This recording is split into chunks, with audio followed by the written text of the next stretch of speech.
carve out warm. Raise a tent of shelter now, though every thread is torn. Dance me to the end of love. Dance me to the end of love. Dance me to your beauty with the burning violin. Oh, dance me through the panic till I'm gathered safely in. Lift me like an olive branch and be my homeward dove. Dance me to the end of love. Oh, dance me to the end of love. Dance me to the end of love.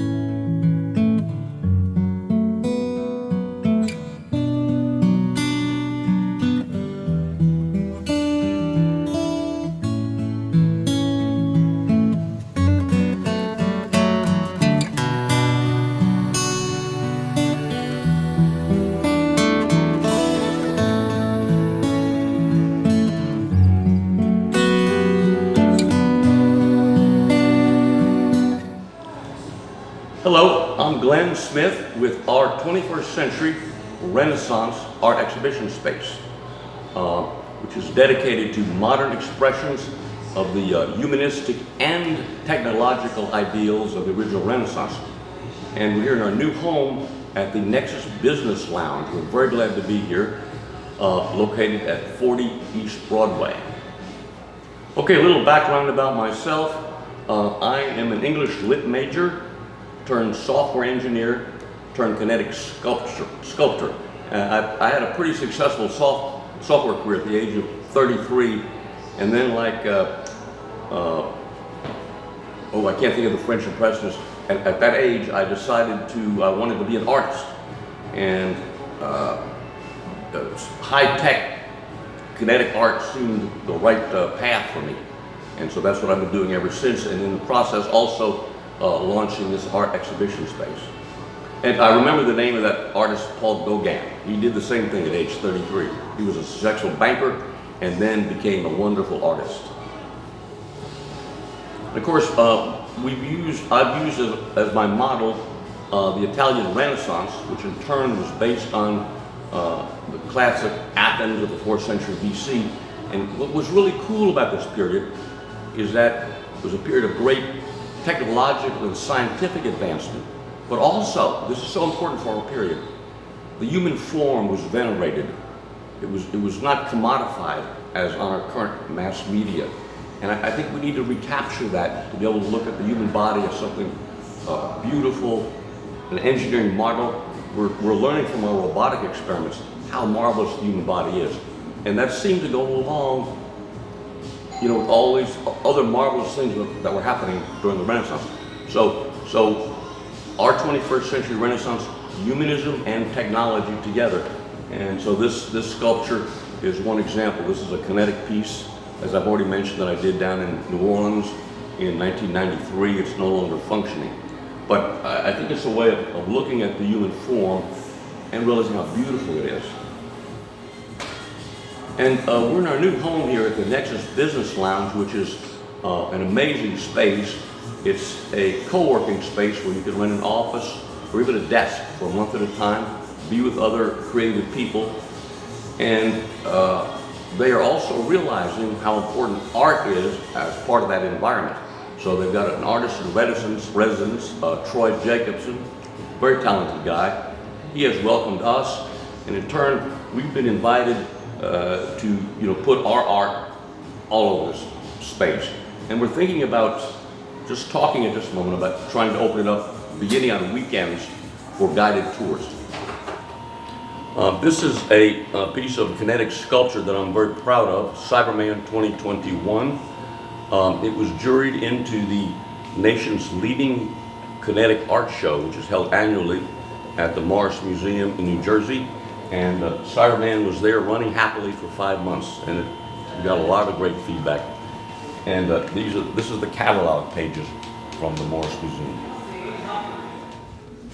Now we're in our actual R21 art exhibition space, which this month for July is featuring the work of Wendy Steinberg, who's a Rutgers Fine Art graduate. And as a child of her times, which a legitimate artist must be, she has not followed in most of her art the classic Renaissance model in which you emphasize the nobility of the human form. Rather, she's invested these paintings with a pin-up quality. They're, you know, one level they're very delightful and charming, but we also see, you know, this whole pin-up aspect sneaking in as a function of our mass media. I don't think I have to go any further in explaining what that is. But this is her latest painting, self-portrait on a couch, and she's holding her hand to her head in a gesture reminiscent of Rodin's 1876 Age of Bronze. And this is the point in our history when the complications of our modern world were first becoming evident. And so he's worried about, okay, where is all this going? And I think Wendy's maybe expressing that same feeling where this mass media, this lowest common denominator, mass media, has gotten out of control, and somehow we've lost sight of the beauty and nobility of the human form. It's become commodified, and that's what we're trying to, one of the things we're trying to address with R21.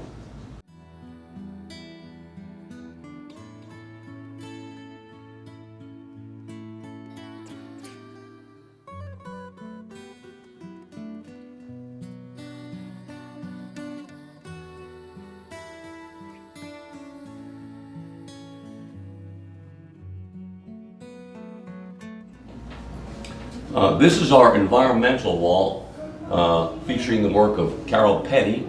We need some more light in here. We're working on getting that. But Carol has created this huge mural of colors of climate change. Very detailed, very beautiful.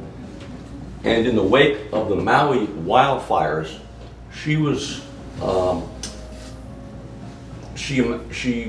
inspired to depict Mother Earth as a young Polynesian woman with the Maui wildfires in the background. So poignant. There's a little squirrel in her hair here, and a little snake here. But a very, very lovely painting.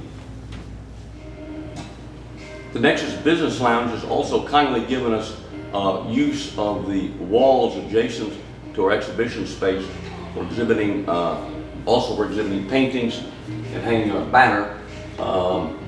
And our 21st century, obviously Renaissance, a little bit too much of a mouthful, so we reduced that to abbreviated as R21, which seems to have really caught on. Here's our banner with a wonderful logo designed for us by Sandy Sanders, and with a Botticelli's Venus and my own obelisk 2024, you know, as kind of our logo.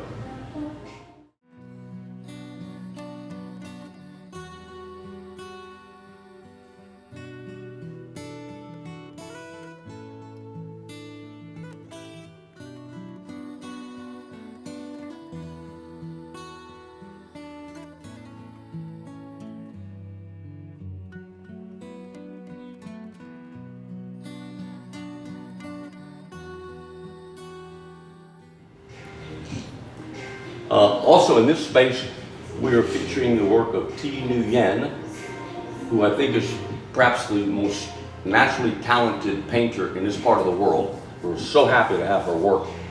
She is Vietnamese. She is the son of immigrants who came over here after the Vietnam War, grew up in Cottage, lived and still lives in Cottage Grove. This is her wonderful painting called The Garden of Eden, which she has reset in Oregon with the beautiful mountains. It's so beautiful but funny at the same time. Everyone's pointing their fingers at everybody else. You know, who started all this? But if you look, there's two little owls here. There's our beautiful hills. There's a heron. There's an eagle. So it's just a marvelous work. And this is another painting by T called Abandoning Vanity, an amazing painting. This nude woman's stepping into this lit pool, but amazing iconography with these dolls perhaps representing all of her past life. And every time I look at this picture, I see new things. It's set in a Gothic interior, and for a long time I just thought this was part of the Gothic stonework, but no, these are crutches.